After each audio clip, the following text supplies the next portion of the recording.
मैं अपने पत्रकारी के विषय वाल आने तो पहला ये दसना चाहना पंजाबी की कुछ बदकिस्मती इस किस्म नाल होई भी ये डिवीजन हो गई, फिरका प्रस्ती का शिकार हो गई, तो सबनों पता ही है, वो बारे कोई नवी गल नहीं। पर जिहड़ी नवी गल है खास करके इस देश विच वो ये हुई कि ब्रिटिश आउण ते 1857 तो पहले ही जो उन्होंने 1700 कुछ के नेड़े जाके प्लासी की लड़ाई तो बाद कब्जा किया कलकत्ता तो उत्थे ही उन्होंने हिंदू ला बनाया, उत्थे ही उन्होंने सारिया कोर्ट वगैरह तो सुप्रीम कोर्ट उत्थे शुरू किया। शायद बहुतिਆਂ ਨੂੰ पता नहीं होएगा सुप्रीम जिहड़ा कोर्ट हजे भी है उतो हाई कोर्ट कलकत्ता वाला उस सुप्रीम कोर्ट की ही मानता है, बराबर की मानता है दिल्ली के सुप्रीम कोर्ट के बराबर की, तो हजे तक उस तरीके नाल वो फंक्शन कर रहा है।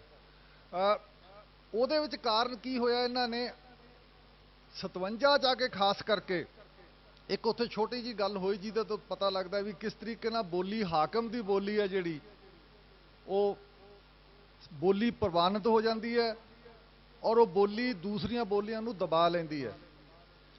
जिस तरीके नाल उन्होंने 1817 या 27 के नेड़ ते जी मैनूं एग्जैक्ट डेट नहीं पता दोनों चों उन्होंने कोर्ट की लैंगुएज सी जिहड़ी कलकत्ता दे विच बदल के फारसी की तरह थां इंग्लिश कर दी। वो इस इंग्लिश करन नाल ही सारा उत्थे इन्ना फर्क पिया, तकरीबन फारसी जानन वाले लोग बेरोजगार हो गए, कोर्ट विच काम करने वाले, होर फारसी नाल संबंधित होर दफ्तरां च काम करने वाले। इत्थों तक होया भी शायद बंगाल की कंपोजिशन का उत्थों की इकनॉमिक सैटअप का किसी सब नूं पता होएगा, बहुत विद्वान सज्जन बैठे है। उत्थे उन्होंने की कीता भी जिहड़ी लैंडलॉर्ड क्लास सी वो हिंदू क्लास सी, ब्राह्मण क्लास सी, ज़्यादातर ब्राह्मण क्लास सी, ते दूसरे वर्कर टाइप जिहड़े टेलर सीगे लैंड टेलर ते वो सारे मुस्लिम क्लास सी। उत्थे फर्क पैना शुरू हो गया। उन्होंने अंग्रेजी सीख ली, स्कूल चलाते लैंडलॉर्ड ने, तो अंग्रेजी सीख के वो जल्दी जल्दी सारा ऑब्जर्व करके दूजिया कोले ये सारी जिहड़ी कैपेसिटी जां ये समर्था नहीं सी तो पिछे रह गए। ये बंगाल दा विच जिहड़ा इस किस्म का फर्क पिया वो सारा डिवीजन है जिहड़ा ओहदा साडे सारे देश उत्ते असर पाया।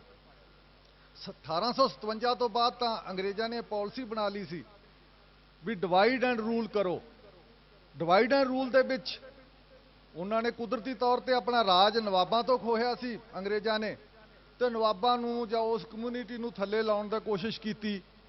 फिर 1905 विच बंगाल की वंड की। ये सारे दे विचों मैं इत्थों तक कहना चाहना शॉर्ट दे विच नुकते के लैवल ते भी इहदे विचों जिहड़ा आ साडी डिवीजन हुई पाकिस्तान की, ये सब कॉन्टीनेंट वंडिया गया जिहदे विचों सारा कुछ अजे भी फर्क इहदा जिहड़ा बीज उदों उदों बीजा गया उस टाइम 1857 तो बाद उन्होंने क्लीयर कट पॉलिसी ये अडाप्ट ही कर ली भी डिवाइड करो। तो डिवाइड करने नाल की होया भी उपरली क्लास जिन्होंने उन्होंने खास करके नवाबों नूं थल्ले लाउण लई दूसरी क्लास नूं उपर चक्या, उन्होंने अंग्रेजी अडाप्ट करनी शुरू करती। अंग्रेजी अडाप्ट की, अंग्रेजी तो बाद सारा डिवीजन इत्थों तक चलता चलता आ गया जिथे जिमें मैथों पहला इन्होंने डॉक्टर सिकंदर सिंह होरां ने कहा सी भी यह बोली है जो ये खास करके किसी हीन भावना जो लोग छड्ड दिंदे है।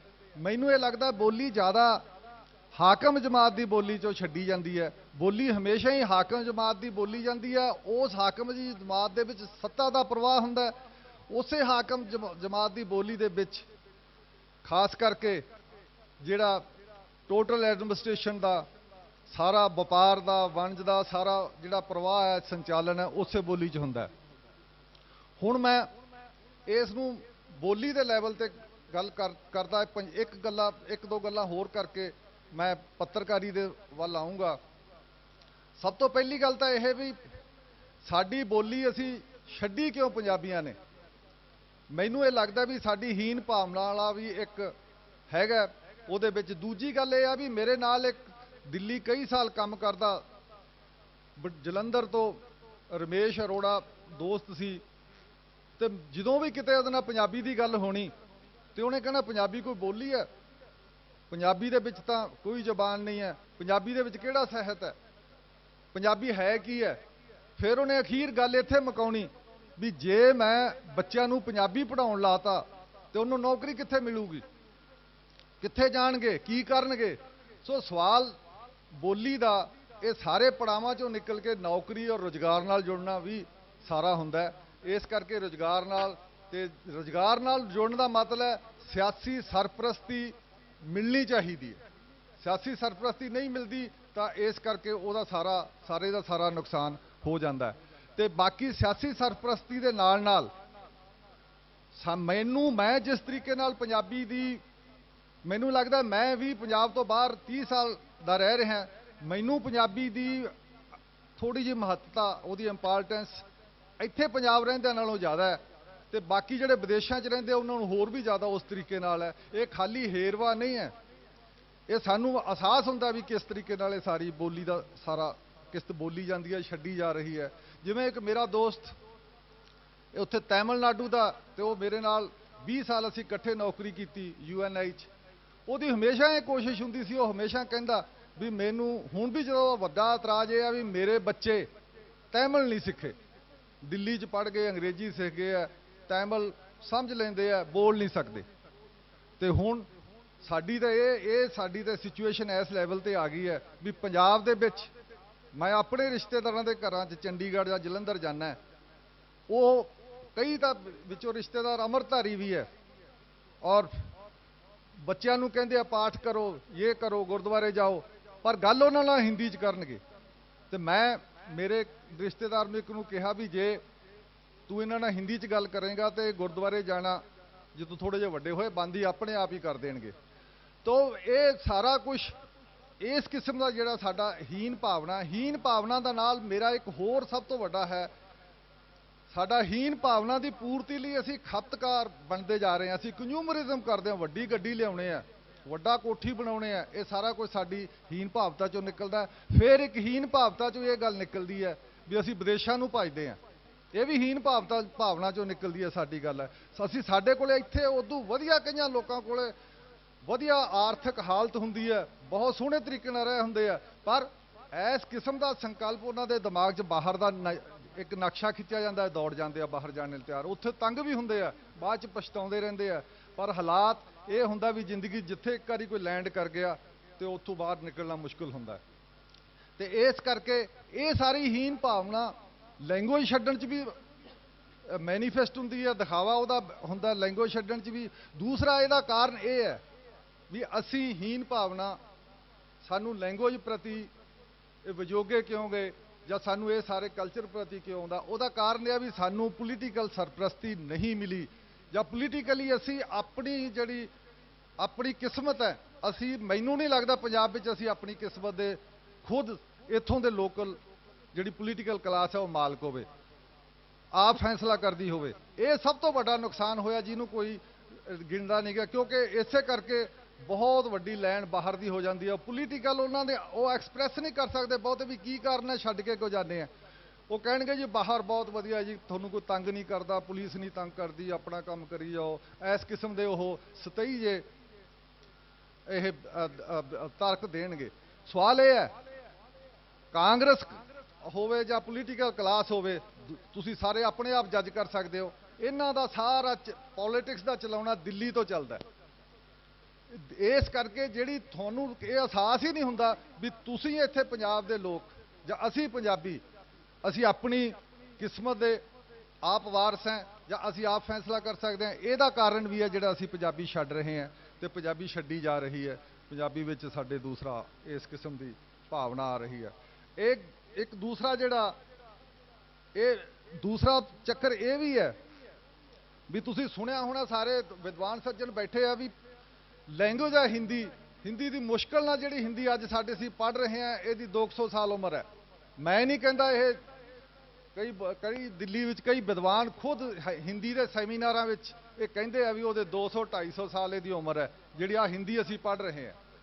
ਇਹ ਐਕਚੁਅਲੀ ਇਹ ਹਿੰਦੀ ਹੈ ਜਿਹੜੀ ਅਸਲ ਵਿੱਚ ਉਹਦਾ ਬਦਲ ਹੈ, ਇਹ ਉਰਦੂ ਦਾ ਬਦਲ ਹੈ, ਉਹ ਸਿਆਸੀ ਕਾਰਨਾਂ ਕਰਕੇ ਬੜੀ ਤੇਜ਼ੀ ਨਾਲ ਹੋਇਆ। ਤੇ ਹਿੰਦੀ ਅਸੀਂ ਖਾਸ ਕਰਕੇ ਹਰਿਆਣੇ ਵਾਲਿਆਂ ਨੂੰ ਪੁੱਛਦੇ ਰਹਿੰਦੇ ਉੱਥੇ ਵੀ ਦੱਸੋ ਤੁਹਾਡੀ ਕੀ ਬੋਲੀ ਕਿਹੜੀ ਹੈ, ਮਾਂ ਬੋਲੀ ਕਿਹੜੀ ਹੈ। ਤੁਸੀਂ ਤਾਂ ਹਿੰਦੀ ਵਿੱਚ ਤੁਹਾਨੂੰ ਪਤਾ ਵੀ ਸਭ ਤੋਂ ਜ਼ਿਆਦਾ ਜੇ ਹਿੰਦੀ ਬੋਲੀ ਹੈ ਉਹਦੇ ਵਿੱਚ ਯੂਪੀ ਤੇ ਬਿਹਾਰ ਦੀ ਹਿੰਦੀ ਆ ਗਈ ਹੈ। ਉਹ ਦਿੱਲੀ ਵਿੱਚ ਇਹ ਮਜ਼ਾਕ ਚੱਲਦਾ, ਹਰਿਆਣੇ ਵਾਲਿਆਂ ਨੂੰ ਪੁੱਛਦੇ ਆ ਵੀ ਤੁਸੀਂ ਤਾਂ ਯੂਪੀ ਬਿਹਾਰ ਦੀ ਬੋਲੀ ਬੋਲੀ ਜਾਂਦੇ ਹੋ, ਪੰਜਾਬੀ ਬੋਲਣ ਤੋਂ ਕਤਰਾਉਂਦੇ ਹੋ। ਕਿਉਂਕਿ ਸਾਰੀ ਜਿਹੜੀ ਬੋਲੀ ਆ, ਸਾਰੇ ਸ਼ਬਦ ਆ ਉਹਨਾਂ ਦੇ ਆ ਗਏ ਆ ਤੇ ਵਰਕਿੰਗ ਦੇ ਵਿੱਚ ਉਹਨਾਂ ਦੇ ਸ਼ਬਦ ਚੱਲਦੇ ਰਹਿੰਦੇ ਆ। ਸੋ ਇਸ ਕਿਸਮ ਦਾ ਜੋ ਸਾਡਾ ਹੈ, ਇਹ ਸਾਡੇ ਲੀਡਰਾਂ ਕਰਕੇ ਵੀ ਹੋਇਆ। ਮੇਰੇ ਯਾਦ ਆ ਮੈਂ ਇੱਥੇ ਕੁਝ ਇੱਕ ਦੋ ਗੱਲਾਂ ਹੋਰ ਕਰਕੇ ਮੈਂ ਸੇਖਵਾਂ ਦੇ ਅਸੀਂ ਪਿੰਡ ਗਏ। ਸੇਖਵਾਂ ਉਜਾਗਰ ਸਿੰਘ ਸੇਖਵਾਂ ਉਦੋਂ ਲੀਡਰ ਹੁੰਦਾ ਸੀ, ਉਦੋਂ ਮੈਂ ਅੰਮ੍ਰਿਤਸਰ ਪੱਤਰਕਾਰੀ ਕਰਦਾ ਸੀ। ਸੇਖਵਾਂ ਦੇ ਪਿੰਡ ਗਏ ਤੇ ਉਹਦਾ ਵੱਡੀ ਸਾਰਾ ਮਕਾਨ ਬਣਾਇਆ ਤੇ ਉਹਨੇ ਬਿਲਡਿੰਗ ਜੀ, ਤੇ ਸਾਨੂੰ ਸਾਰਿਆਂ ਨੂੰ ਖੁਸ਼ੀ 'ਚ ਚਾਹ ਪਿਆਉਣ ਲਈ ਲੈ ਗਿਆ, ਮਕਾਨ ਦਿਖਾਉਣ ਲਈ। ਤੇ ਉਹਦੇ ਮਕਾਨ ਦੇ ਬਿਲਡਿੰਗ ਦਾ ਨਾਮ ਲਿਖਿਆ, ਉੱਤੇ ਲਿਖਿਆ ਮੋਨੋਲਿਜਾ ਹਾਊਸ। ਤੁਸੀਂ ਦੇਖੋ ਅਨਪੜ੍ਹ ਆਦਮੀ ਉਜਾਗਰ ਸਿੰਘ ਇਸ ਕਿਸਮ ਦੇ ਜਿਹੜੇ ਸਾਡੇ ਇਸ ਕਿਸਮ ਦਾ ਸਾਡਾ ਜਿਹੜਾ ਕਨਸੈਪਟ ਹੈ, ਕਿਸ ਕਿਸਮ ਦਾ, ਇਹਨਾਂ ਤੋਂ ਅਸੀਂ ਉਮੀਦ ਨਹੀਂ ਕਰ ਸਕਦੇ ਜ਼ਿਆਦਾ ਕੀ ਹੋ ਸਕਦੀ ਹੈ। ਇਹ ਜਿਹੜੀ ਡਿਵੀਜ਼ਨ ਹੈ ਸਾਡੀ, ਇਸ ਕਿਸਮ ਦੀ ਸਾਡੀ, ਅਸੀਂ ਐਕਚੁਅਲੀ ਜੇ ਪੰਜਾਬੀ ਹੈ ਮੇਰੇ ਮੁਤਾਬਕ ਇਹ ਰਾਜ ਸੱਤਾ ਤੋਂ ਵਿਰਵੇ ਲੋਕਾਂ ਦੀ ਬੋਲੀ ਹੋ ਗਈ ਆ, ਬੜੇ ਦੇਰ ਤੋਂ ਹੋ ਗਈ ਹੈ। ਪਹਿਲਾਂ ਵੀ 47 ਤੋਂ ਪਹਿਲਾਂ ਵੀ ਇਹ ਸਾਡੀ, ਜੇ ਹੁਣ ਇੱਥੇ ਇਸ ਨੂੰ ਪੰਜਾਬ ਦੀ ਇਹ ਰਾਜ ਭਾਸ਼ਾ ਬਣ ਗਈ ਹੈ ਤਾਂ ਮੈਂ ਹਜੇ ਵੀ ਨਹੀਂ ਸਮਝਦਾ ਉਸ ਗੱਲ ਵਿੱਚ, ਆ ਸਟੇਜ ਤੇ ਮੈਂ ਜਾਣਾ ਨਹੀਂ ਚਾਹੁੰਦਾ, ਉਹਦੇ ਵਿੱਚ ਕਿਸੇ ਕਿਸਮ ਦੀ ਸਰਪ੍ਰਸਤੀ ਜਿਹੜੀ ਮਿਲਣੀ ਚਾਹੀਦੀ ਸੀ ਨਹੀਂ ਮਿਲੀ। ਇਸ ਕਰਕੇ ਵੀ ਅਸੀਂ ਜਿਹੜੇ ਸੱਤਾ ਤੋਂ ਵਿਰਵਾ ਹੋਣ ਕਰਕੇ ਵੀ ਸਾਡਾ ਹੈ। ਦੂਸਰਾ ਇਸੇ ਕਰਕੇ ਸੱਤਾ ਤੋਂ ਵਿਰਵਾ ਹੋਣ ਕਰਕੇ, ਦੂਸਰਾ ਇੱਕ ਹੋਰ ਨੁਕਤਾ ਪੰਜਾਬੀ ਨੂੰ ਸਮਝਣ ਲਈ ਵੀ ਸਾਨੂੰ ਸਮਝਣਾ ਪਏਗਾ ਕਿ ਸੱਤਾ ਜਿਹੜੀ ਹੈ ਦੇਸ਼ ਦੇ ਵਿੱਚ ਇਹ ਬ੍ਰਿਟਿਸ਼ ਤੋਂ ਟਰਾਂਸਫਰ ਹੋਈ ਹੈ। ਉਹਨਾਂ ਨੇ ਟਰਾਂਸਫਰ ਕਰਕੇ ਇੱਕ ਟੋਟਲ ਸਾਰਾ ਆਪਰੇਟਸ ਇੱਥੇ ਦੇ ਗਏ ਆ ਇੰਡੀਆ ਦੇ, ਜਿਹੜੇ ਵੀ ਉਹਨਾਂ ਨੇ ਕਾਂਗਰਸ ਦੇ ਰੂਪ 'ਚ ਖੜਾ ਕੀਤਾ। ਸੱਤਾ ਦਾ ਟਰਾਂਸਫਰ ਹੋਣ ਕਰਕੇ ਅੰਗਰੇਜ਼ੀ ਟਰਾਂਸਫਰ ਹੋ ਗਈ, ਅੰਗਰੇਜ਼ੀ ਦਾ ਸਿਸਟਮ ਟਰਾਂਸਪੋਰਟ ਹੋ ਗਿਆ, ਅੰਗਰੇਜ਼ੀ ਦੀ ਜਿਹੜੀ ਐਡਮਿਨਿਸਟ੍ਰੇਸ਼ਨ ਦੀ ਲੈਂਗੁਏਜ ਸੀ ਉਹ ਟਰਾਂਸਫਰ ਹੋ ਗਈ ਇੱਥੇ।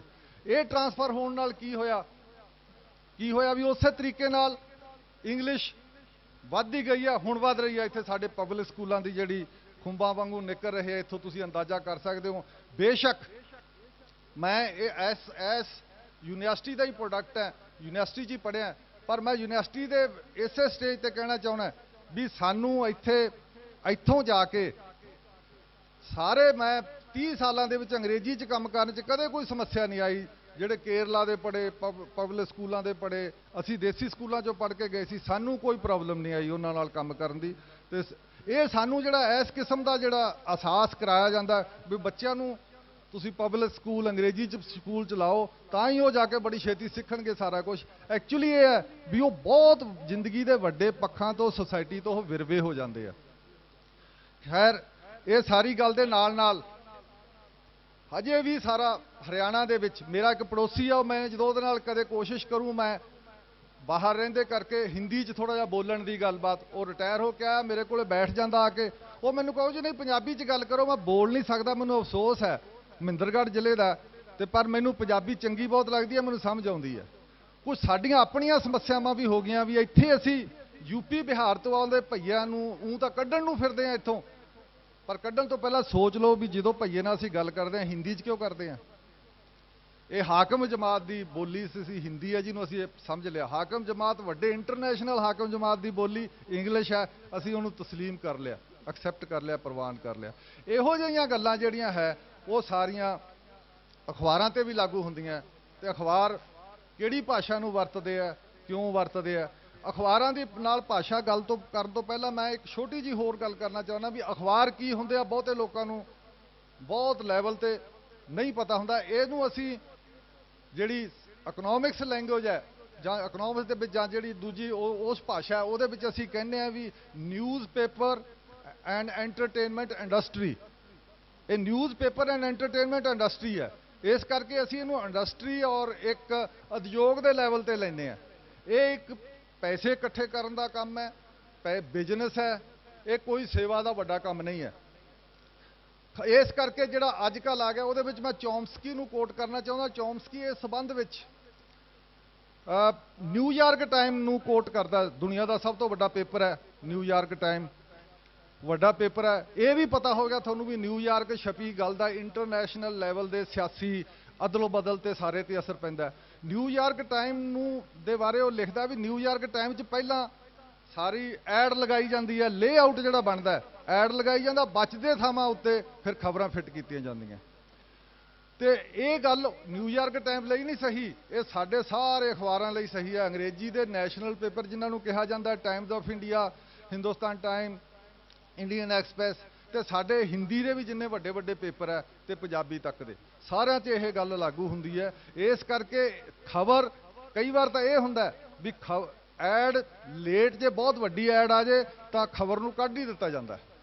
ਇਸ ਕਰਕੇ ਜਿਹੜਾ ਸਾਡਾ ਬਿਜ਼ਨਸ ਦਾ ਜਿਹੜਾ ਇਹ ਮਾਡਲ ਹੈ, ਇਹ ਸਾਰਾ ਇਹਦੇ ਵਿੱਚ ਇੱਕ ਗੱਲ ਹੋਰ ਸਮਝ ਲੈਣੀ ਚਾਹੀਦੀ ਹੈ ਵੀ ਬਿਜ਼ਨਸ ਮਾਡਲ ਜਿਵੇਂ ਮੋਨੋਪਲੀ, ਕੈਪੀਟਲਿਜ਼ਮ ਦੀ ਮੋਨੋਪਲੀ ਹੁੰਦੀ ਹੈ, ਕੈਪੀਟਲ ਦੀ ਮੋਨੋਪਲੀ ਹੁੰਦੀ ਹੈ, ਉਹਨੇ ਮੋਨੋਪਲਾਈਜ਼ ਕਰਨਾ ਹੁੰਦਾ ਬਿਜ਼ਨਸ ਨੂੰ ਸਾਰੇ ਥਾਂ ਤੇ, ਉਹਨੇ ਮੋਨੋਪਲੀ ਲਈ ਵਧਣਾ ਹੁੰਦਾ। ਐਵੇਂ ਅਖਬਾਰਾਂ ਨਾਲ ਹੋਇਆ। 19ਵੀਂ ਸਦੀ ਤੱਕ ਅਖਬਾਰ, ਅਮਰੀਕਾ ਵਿੱਚ ਵੀ ਅਖਬਾਰ ਸੀ ਜਿਹੜੇ ਨਿਕਲਦੇ ਸੀ, ਉਹ ਸਾਰੇ ਨਿਕਲਦੇ ਸੀ ਉਹਨਾਂ ਲੋਕਾਂ ਦੇ, ਵਰਕਰ ਫੈਕਟਰੀਆਂ ਦੇ ਇਕੱਠੇ ਹੋ ਕੇ ਪੈਸੇ ਪੂਲ ਕਰਕੇ ਅਖਬਾਰ ਕੱਢ ਰਹੇ ਸੀ, ਖਬਰਾਂ ਦੇ ਰਹੇ ਸੀ। ਹੋਰ ਕੋਈ ਇਹੋ ਜਿਹੇ ਜਿਹੜੇ ਐਕਟਿਵਿਸਟ ਟਾਈਪ ਦੇ ਸਮਾਜ ਦੇ ਬੰਦੇ ਸੀ ਉਹ ਖਬਰਾਂ ਕੱਢ ਰਹੇ ਸੀ, ਉਹ ਅਖਬਾਰ ਕੱਢ ਰਹੇ ਸੀ। ਅਖਬਾਰ ਹਜੇ ਵੀ ਕਿਸੇ ਵੱਡੇ ਬਿਜ਼ਨਸ ਘਰਾਣੇ ਦਾ, ਕੋਈ ਆਪਣਾ ਬਿਜ਼ਨਸ ਘਰਾਣੇ ਦਾ ਇਹ ਕੋਈ ਅਖਬਾਰ ਨਹੀਂ ਸੀ ਨਿਕਲਦਾ ਉਸ ਟਾਈਮ। ਇਹ ਅਖਬਾਰ 19ਵੀਂ ਸਦੀ ਤੋਂ 20ਵੀਂ ਸਦੀ ਵਿੱਚ ਸ਼ੁਰੂ ਹੋਇਆ ਵੀ ਬਿਜ਼ਨਸ ਘਰਾਣੇ ਨੂੰ ਇਹਨੂੰ ਬਿਜ਼ਨਸ ਦੇ ਤੌਰ ਤੇ ਲੈਣਾ ਸ਼ੁਰੂ ਕਰਤਾ। ਤੇ ਜਦੋਂ ਬਿਜ਼ਨਸ ਦੇ ਲਾਈਨ ਤੇ ਲੈਣਾ ਸ਼ੁਰੂ ਕੀਤਾ ਤਾਂ ਫਿਰ ਉਹਨਾਂ ਨੇ ਇਸ ਨੂੰ ਬਿਜ਼ਨਸ ਮਾਡਲ 'ਚ ਇਹ ਬਣਾਤਾ ਵੀ ਹੁਣ ਜਿਹੜਾ ਇਹਦਾ ਰੈਵਨਿਊ ਹੈ, ਜਿਹੜੀ ਇਹਦੀ ਆਮਦਨ ਹੈ, ਹੁਣ ਸਾਰੀ ਦੀ ਸਾਰੀ ਆਮਦਨ ਐਡ ਤੋਂ ਆਉਂਦੀ ਹੈ, ਇਸ਼ਤਿਹਾਰਾਂ ਤੋਂ ਆਉਂਦੀ ਹੈ। ਇਸ਼ਤਿਹਾਰਾਂ ਦੀ ਇੱਥੋਂ ਤੱਕ ਗੱਲਬਾਤ ਹੈ ਵੀ ਇਸ਼ਤਿਹਾਰ ਇੰਨੇ ਮਹਿੰਗੇ ਆਉਂਦੇ ਆ, ਇੰਨਾ ਪੈਸਾ ਇਕੱਠਾ ਕਰ ਦਿੰਦੇ ਆ ਵੀ ਇਸ਼ਤਿਹਾਰ, ਕਈ ਤਾਂ ਅਮਰੀਕਾ ਦੇ ਵਿੱਚ ਕਈ ਪੇਪਰ, ਛੋਟੇ-ਮੋਟੇ ਪੇਪਰ ਤਾਂ ਪੈਸਾ ਲੈਂਦੇ ਹੀ ਨਹੀਂ ਉਹਨਾਂ ਦਾ। ਅੱਛਾ, ਤੁਸੀਂ ਕਹਿ ਸਕਦੇ ਹੋ ਵੀ ਆਹ ਟਾਈਮਜ਼ ਆਫ ਇੰਡੀਆ 2 ਰੁਪਏ ਜਾਂ 3 ਰੁਪਏ 'ਚ ਵਿਕਦਾ, 36 ਪੇਜ ਦਾ ਪੇਪਰ 3 ਰੁਪਏ 'ਚ ਪ੍ਰੋਡਿਊਸ ਹੋ ਸਕਦਾ। ਘੱਟੋ ਘੱਟ 15 ਜਾਂ 20 ਰੁਪਏ ਉਹਦੀ ਇੱਕ ਪੇਪਰ ਪੈਦਾ ਕਰਨ ਦੀ ਕੀਮਤ ਪੈਂਦੀ ਹੈ, ਤੇ ਤੁਹਾਨੂੰ 2-3 ਰੁਪਏ 'ਚ ਕਿਉਂ ਦੇ ਰਿਹਾ? ਇਹਦਾ ਕਾਰਨ ਇਹ ਹੈ ਵੀ ਮਾਰਕੀਟ ਦਾ ਜਿਹੜਾ ਅੱਜ ਕੱਲ੍ਹ ਦਾ ਮਾਡਰਨ ਸਿਸਟਮ ਹੈ, ਖਾਸ ਕਰਕੇ ਲਿਬਰਲਾਈਜੇਸ਼ਨ ਤੋਂ ਬਾਅਦ, 91 ਤੋਂ ਬਾਅਦ ਸਾਡੇ ਦੇਸ਼ ਵਿੱਚ ਵੀ ਇਹ ਮਾਡਰਨ ਸਿਸਟਮ ਬਣ ਗਿਆ ਵੀ ਤੁਸੀਂ ਸਰਕੂਲੇਸ਼ਨ ਵੱਧ ਤੋਂ ਵੱਧ ਕਰੋ। ਸਰਕੂਲੇਸ਼ਨ ਕੀ ਕਰੋ? ਸਰਕੂਲੇਸ਼ਨ ਦਾ ਮਤਲਬ ਸਿੱਧਾ ਵੀ ਸਮਾਨ ਦੀ ਮਸ਼ਹੂਰੀ ਦੂਰ ਦੂਰ ਤੱਕ ਕਰੋ। ਇਵੇਂ ਟੈਲੀਵਿਜ਼ਨ ਕਰਦਾ, ਰੋਕ ਕੇ ਖਬਰਾਂ ਨੂੰ ਤੁਸੀਂ ਸਾਡੇ ਨਾਲ ਬਣੇ ਰਹੋ ਕਹਿ ਕੇ, ਇਸ ਕਿਸਮ ਦੇ ਅਕਸਾਊ ਗੱਲਾਂ ਕਰਕੇ ਫਿਰ ਉਹ ਬਿਜਲੀ ਐਡ ਦਿੰਦਾ। ਤੁਸੀਂ ਕਈ ਵਾਰੀ ਤਾਂ ਹੈਰਾਨ ਹੋ ਜਾਂਦੇ ਹੋ, ਐਡ ਖਤਮ 'ਚ ਹੀ ਨਹੀਂ ਆਉਂਦੀ, ਤੁਸੀਂ ਅੱਗੇ ਵਾਲੀ ਖਬਰ ਸੁਣਨੀ ਹੁੰਦੀ ਹੈ, ਤੁਸੀਂ ਮਜਬੂਰੀ 'ਚ ਤੁਹਾਨੂੰ ਮੱਲੋ ਮੱਲੀ ਖਬਰ ਉਹ ਐਡ ਦਿਖਾਉਂਦੇ। ਇਹਦਾ ਮਤਲਬ ਸਰਕੂਲੇਸ਼ਨ ਵਧਣਾ ਅਖਬਾਰ ਦਾ, ਜਾਂ TRP ਜਿਹਨੂੰ ਅਸੀਂ ਕਹਿੰਦੇ ਹਾਂ ਟੈਲੀਵਿਜ਼ਨ ਦੀ ਵਧਣੀ। ਇਹਦੇ ਨਾਲ ਕੀ ਇਸ਼ਤਿਹਾਰ ਆਉਣੇ? ਇਸ਼ਤਿਹਾਰ ਹੋਣਾ ਮਤਲਬ ਕਿ ਮਸ਼ਹੂਰੀ, ਕਿਸੇ ਪ੍ਰੋਡਕਟ ਦੀ, ਕਿਸੇ ਇੰਡਸਟਰੀ ਦੇ ਸਮਾਨ ਦੀ ਮਸ਼ਹੂਰੀ ਕਰਨੀ। ਉਹ ਜਿੰਨੀ ਤੁਹਾਡੀ TRP ਜ਼ਿਆਦਾ ਜਾਂ ਸਰਕੂਲੇਸ਼ਨ ਜ਼ਿਆਦਾ, ਉਹਦੇ ਮੁਤਾਬਕ ਫਿਰ ਉਹ ਕੰਪਨੀ ਤੁਹਾਨੂੰ ਉਸ ਕਿਸਮ ਦੇ ਇਸ਼ਤਿਹਾਰ ਕੀਮਤ ਦਿੰਦੀ ਹੈ, ਤੁਹਾਨੂੰ ਪੈਸੇ ਦਿੰਦੀ ਹੈ, ਉਹਨਾਂ ਤੁਹਾਡਾ ਜਿਹੜਾ ਸਪੇਸ ਹੈ ਉਹ ਮਹਿੰਗਾ ਹੋ ਜਾਂਦਾ। ਤਾਂ ਇਸ ਕਿਸਮ ਦਾ ਜਿਹੜਾ ਸਾਰਾ ਸਿਸਟਮ ਹੈ, ਇਹ ਸਾਰਾ ਇਸ ਸਿਸਟਮ ਵਿੱਚ ਜਿਵੇਂ ਸਾਡੇ ਪੋਲਿਟਿਕਸ ਵਿੱਚ ਵੀ ਇੱਕ ਮੋਨੋਪਲੀ ਹੋ ਗਈ ਹੈ। ਸਭ ਨੂੰ ਪਤਾ, ਕਹਿਣ ਦੀ ਗੱਲ ਹੀ ਨਹੀਂ ਵੀ ਵੱਡੀਆਂ ਪਾਰਟੀਆਂ ਤੋਂ ਬਿਨਾਂ ਕੋਈ ਇਲੈਕਸ਼ਨ ਨਹੀਂ ਲੜ ਸਕਦਾ, ਕਿਉਂਕਿ ਉਹਨਾਂ ਕੋਲੇ ਵੀ ਹੁਣ ਇਲੈਕਸ਼ਨ ਹੈ, ਕਿਹਾ ਜਾਵੇ ਬੇਸ਼ੱਕ ਵੀ 12 ਲੱਖ ਜਾਂ 10 ਲੱਖ ਜਾਂ 3 ਲੱਖ ਇਲੈਕਸ਼ਨ ਕਮਿਸ਼ਨ ਦੇ ਮੁਤਾਬਕ ਲਾਉਣਾ ਹੈ ਔਰ ਉਹਦਾ ਹਿਸਾਬ ਕਿਤਾਬ ਦੇਣਾ, ਪਰ ਅਸਲੀ ਖਰਚ 10-10 ਕਰੋੜ 20-20 ਕਰੋੜ ਤੱਕ ਇੱਕ ਕੰਸਟੀਚੁਐਂਸੀ 'ਚ ਖਰਚ ਹੁੰਦਾ। ਉਹ ਕਿੱਥੋਂ ਹੁੰਦਾ? ਇੱਕ ਕੈਂਡੀਡੇਟ ਦਾ। ਇਹ ਜਿਹੜਾ ਸਾਰਾ ਸਿਸਟਮ ਹੈ, ਜਿਵੇਂ ਉਹਨਾਂ ਨੇ ਪੋਲਿਟਿਕਸ ਨੂੰ ਮੋਨੋਪਲਾਈਜ਼ ਕਰ ਲਿਆ, ਅਖਬਾਰ ਵੀ ਮੋਨੋਪਲਾਈਜ਼ ਹੋ ਗਏ ਆ। ਹੁਣ ਤੁਸੀਂ ਕੋਈ ਵੀ, ਮੈਨੂੰ ਇਸੇ ਹੀ ਪਿਛਲੇ ਸਾਲ ਅਸੀਂ 2009 ਦੇ ਵਿੱਚ ਇੱਕ ਸਪੈਸ਼ਲ ਇਸ਼ੂ ਕੱਢਿਆ ਸੀ ਇਹਦੇ ਉੱਤੇ, ਪੰਜਾਬੀ ਪੱਤਰਕਾਰੀ ਤੇ। ਤੋਂ ਸਪੈਸ਼ਲ ਇਸ਼ੂ ਦੇ ਵਿੱਚ ਅਸੀਂ ਇਹ ਕੋਸ਼ਿਸ਼ ਕੀਤੀ ਸੀ ਵੀ ਇਹ ਹੈ ਕਿ ਪੰਜਾਬੀ ਸਾਰੀ ਪੱਤਰਕਾਰੀ ਹੈ ਕਿ ਸਾਰੇ ਪੇਪਰ ਲੈ ਕੇ ਕੱਲੇ ਬਾਰੇ ਅਸੀਂ ਸਾਰਾ ਲਿਖਿਆ ਸੀ। ਵਾਈਸ ਚਾਂਸਲਰ ਸਾਹਿਬ ਡਾਕਟਰ ਜਸਪਾਲ ਸਿੰਘ ਹੋਰਾਂ ਨੇ ਪੜ੍ਹਿਆ ਤੇ ਮੈਨੂੰ ਕਹਿਣ ਲੱਗੇ ਵੀ ਇਹ ਦੱਸੋ ਵੀ ਫਿਰ ਇਹ ਪੈਸੇ ਆਉਣਗੇ ਕਿਵੇਂ? ਤੇ ਹੁਣ ਉਹਨਾਂ ਨੇ ਕਿਤੇ ਪੇਪਰ ਕੱਢਣ ਦਾ ਪਹਿਲਾਂ ਤਜਰਬਾ ਦਿੱਲੀ ਕੀਤਾ ਸੀ, ਉਹ ਕਹਿੰਦੇ ਅਸੀਂ ਤਾਂ ਨਹੀਂ ਕੱਢ ਸਕੇ, ਸਾਨੂੰ ਤਾਂ ਬੰਦ ਕਰਨਾ ਪਿਆ। ਬਿਲਕੁਲ ਠੀਕ ਗੱਲ ਹੈ। ਹੁਣ ਕਿਸੇ ਨੂੰ ਇਸ ਬਿਜ਼ਨਸ ਦੇ ਵਿੱਚ ਐਂਟਰ ਹੀ ਨਹੀਂ ਹੋਣ ਦਿੱਤਾ ਜਾ ਰਿਹਾ।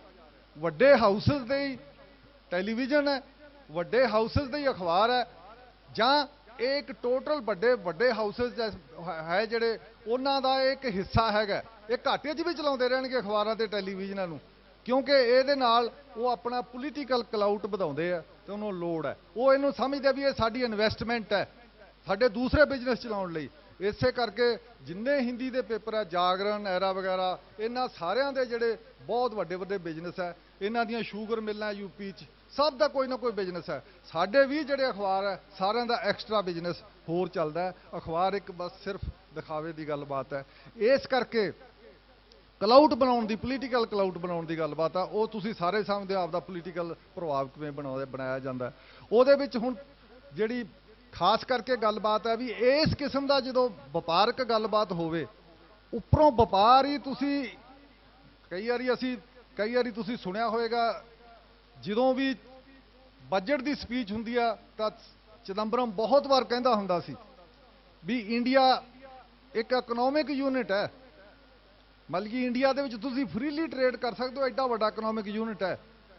ਅੱਛਾ, ਇਹ ਵੀ ਪਤਾ ਹੋਣਾ ਚਾਹੀਦਾ ਖਾਸ ਕਰਕੇ ਪੋਲੀਟੀਕਲ ਸਾਈਡ ਤੇ ਕੰਮ ਕਰਨ ਵਾਲਿਆਂ ਨੂੰ ਵੀ ਇਹਦੀ ਡਿਵੀਜ਼ਨ ਤੇ ਇਹਨੂੰ ਟੁੱਟਣ ਕਿਉਂ ਨਹੀਂ ਦਿੰਦੇ। ਪੋਲੀਟੀਕਲ ਯੂਨਿਟ ਉਹਨਾਂ ਨੇ ਟੁੱਟਣ ਨਹੀਂ ਦੇਣਾ। ਕੋਸ਼ਿਸ਼ ਹੁੰਦੀ ਆ ਕਿਤੇ ਮਜਬੂਰੀ ਨਾਲ ਕੋਈ ਉਹਦਾ ਹਿੱਸਾ ਕੋਈ ਨਿਕਲ ਜੇ, ਨਹੀਂ ਕੋਈ ਨਿਕਲ ਨਹੀਂ ਦਿੰਦਾ। ਅੱਜ ਇਹ ਇਕਨੋਮਿਕ ਯੂਨਿਟ ਜਿੱਥੇ ਤੁਸੀਂ ਫ੍ਰੀਲੀ ਸਾਰਾ ਆਪਦਾ ਵਪਾਰ ਕਰ ਸਕਦੇ ਹੋ। ਤੇ ਉਹਨੇ ਹਮੇਸ਼ਾ ਹੀ ਕਹਿਣਾ ਵੀ ਇੰਡੀਆ 'ਚ ਅਸੀਂ ਪ੍ਰੋਗਰੈਸ ਤਾਂ ਕਰ ਰਹੇ ਹਾਂ, 7% ਸਾਡਾ ਵਿਕਾਸ ਦਰ ਹੋ ਗਈ ਹੈ, ਵੀ ਇਹ ਐਡਾ ਵੱਡਾ ਸਾਡਾ ਇੱਕ ਇਕਨੋਮਿਕ ਯੂਨਿਟ ਹੈ ਇੰਡੀਆ। ਤੇ ਉਹ ਗੱਲ ਇਹ ਠੀਕ ਹੈ ਵੀ ਇਕਨੋਮਿਕ ਯੂਨਿਟ ਵਿੱਚ ਸਾਡੇ ਪੇਪਰਾਂ ਨੂੰ, ਸਾਡੇ ਪੰਜਾਬੀ ਦੇ ਪੇਪਰਾਂ ਨੂੰ ਵੀ ਸੈਂਟਰ ਦੀ ਐਡ ਆਉਂਦੀ ਹੈ, ਹਿੰਦੀ ਵਾਲੀ ਸਾਈਡ ਦੀ ਐਡ ਆਉਂਦੀ ਹੈ। ਉਹ ਹਿੰਦੀ ਨੂੰ ਉਵੇਂ ਦੇ ਉਵੇਂ ਹਿੰਦੀ ਵੀ ਛਾਪ ਦਿੰਦੇ ਆ, ਇੰਗਲਿਸ਼ ਵਾਲੀ ਐਡ ਆਉਂਦੀ ਹੈ, ਇੰਗਲਿਸ਼ ਵੀ ਛਾਪ ਦਿੰਦੇ ਆ। ਤੁਸੀਂ ਇੰਨੀ ਕੁ ਗੱਲ ਮੈਂ ਕਹੂੰਗਾ ਵੀ ਤੁਸੀਂ ਇਹ ਦੇਖੋ ਵੀ ਕਈ ਅਖਬਾਰ ਪੰਜਾਬੀ ਦੇ, ਨਵਾਂ ਜ਼ਮਾਨਾ ਨਹੀਂ ਵਿਕਦਾ, ਦੇਸ਼ ਸੇਵਕ ਨਹੀਂ ਵਿਕਦਾ, ਹੋਰ ਵੀ ਕਈ ਪੇਪਰ ਵਿਕਦੇ ਨਹੀਂ, ਅੱਜ ਦੀ ਆਵਾਜ਼ ਨਹੀਂ ਵਿਕਦਾ, ਪਰ ਫਿਰ ਵੀ ਉਹ ਚੱਲ ਰਹੇ ਆ। ਕਿੱਥੋਂ ਹੈ ਇਹ ਮਾਰਕੀਟ ਤੇ ਜਿਹੜਾ ਪੋਲਿਟਿਕਸ ਦਾ ਜਿਹੜਾ ਇੱਕ ਖਾਸ ਕਿਸਮ ਦਾ ਅੰਦਰ ਖਾਤੇ ਮੇਲ ਹੁੰਦਾ ਵੀ ਉਹਨਾਂ ਨੇ ਕਰਨਾ ਹੁੰਦਾ। ਜਾਂ ਮਤਲਬ ਕਿ ਵੀ ਖਾਸ ਕਰਕੇ ਇੱਕ ਗੱਲ ਹੋਰ ਸਮਝਣ ਵਾਲੀ ਹੈ, ਬਾਹਰਲੇ ਮੁਲਕਾਂ 'ਚ ਜਿਹੜੇ ਪੰਜਾਬੀਆਂ ਦੇ ਛੋਟੇ ਛੋਟੇ ਪੇਪਰ ਚੱਲਦੇ ਆ, ਉਹਦੇ ਨਾਲ ਇੱਕ ਸਾਡੀ ਵੀ ਰਾਜ ਜਾਂ ਸਾਡੀ ਇੰਟੈਲੀਜੈਂਸ ਏਜੰਸੀ ਇੱਕ ਪੇਪਰ ਹੋਰ ਚਲਾ ਦਿੰਦੀਆਂ। ਉਹ ਪਤਾ ਹੀ ਨਹੀਂ ਹੁੰਦਾ ਕਿਸੇ ਨੂੰ ਵੀ ਇਹਨੂੰ ਪੈਸੇ ਕਿੱਥੋਂ ਆ ਰਹੇ ਆ। ਉਹ ਇੱਕ ਹੋਰ ਪੇਪਰ ਚੱਲਦਾ ਹੁੰਦਾ, ਉਹ ਪਹਿਲੇ ਪੇਪਰ ਨੂੰ ਵੀ ਇਹਦੀ ਪਾਲਿਸੀ ਸਾਡੇ ਦਿੱਲੀ ਮੁਤਾਬਕ ਨਹੀਂ ਹੈ, ਉਹਨੂੰ ਕਾਊਂਟਰ ਕਰਨ ਲਈ। ਸੋ ਇਸ ਜਿਹਾ ਕੁਝ ਜਿਹੜਾ ਚੱਲਦਾ ਰਹਿੰਦਾ, ਇਹ ਸਾਰਾ ਕੁਝ ਤੋਂ ਸਮਝਣ ਦੀ ਗੱਲ ਆ ਵੀ ਗੱਲ ਸਾਰੀ ਇਹਦੇ ਪਿੱਛੇ ਇਕਨੋਮਿਕਸ ਹੈ, ਇਹਦੇ ਪਿੱਛੇ ਸਾਰੀ ਸਾਡੀਆਂ ਸਰਕਾਰਾਂ ਹੈ। ਤੇ ਇਸੇ ਕਰਕੇ ਤੇ ਇਹ ਤੇ ਮੈਨੂੰ ਅੱਜ ਦੀ ਆਵਾਜ਼ ਬਾਰੇ ਤਾਂ ਮੈਂ ਸਪੈਸ਼ਲ ਕਹਿਣਾ ਚਾਹੁੰਦਾ, ਮੈਨੂੰ ਉਹਦੇ ਇਕਨੋਮਿਕਸ ਦਾ ਪਤਾ ਹੈ ਵੀ ਪਿਛਲੇ ਸਾਲ ਉਹਨੂੰ ਕਿਤੇ ਵਿਕਦਾ ਨਹੀਂ, 1 ਕਰੋੜ ਦੇ ਉਹਨੂੰ ਸੈਂਟਰ ਵੱਲੋਂ ਆ ਗਏ ਤੇ 36 ਲੱਖ ਰੁਪਏ ਦੇ ਪੰਜਾਬ ਵੱਲੋਂ ਇਸ਼ਤਿਹਾਰ ਮਿਲ ਗਏ ਤੇ ਉਹ ਪ੍ਰੋਫਿਟ 'ਚ ਜਾ ਰਿਹਾ। ਇਸੇ ਕਰਕੇ ਤੁਸੀਂ ਦੇਖਿਆ ਉਹਨਾਂ ਸਾਰੇ ਅਖਬਾਰ ਕੱਢੀ ਜਾਂਦੇ ਕਿਉਂਕਿ ਸਾਰਿਆਂ ਨੂੰ ਅੰਦਰੋਂ ਖਾਤੇ ਕਿਸੇ ਤਰੀਕੇ ਨਾਲ ਬੜੀਆਂ ਕਿਸੇ ਏਜੰਸੀਆਂ ਰਾਹੀਂ ਪੈਸੇ ਆ ਰਹੇ ਆ, ਕਦੇ ਕਿਤੇ ਆ ਰਹੇ ਆ। ਇਹ ਇੱਕ ਬੜਾ ਗੋਰਖ ਧੰਦਾ ਲੰਬਾ ਚੌੜਾ ਇਹ ਹੈਗਾ।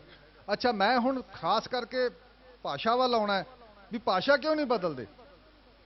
ਭਾਸ਼ਾ ਬਦਲਣ ਦੀ ਕਿਸੇ ਨੂੰ, ਬਿਜ਼ਨਸ ਵਾਲੇ ਨੂੰ ਕੀ ਜ਼ਰੂਰਤ ਹੈ ਜੇ ਉਹਦਾ ਇਹ ਸਮਾਨ ਐਵੇਂ ਹੀ ਵਿਕਦਾ ਹੋਵੇ।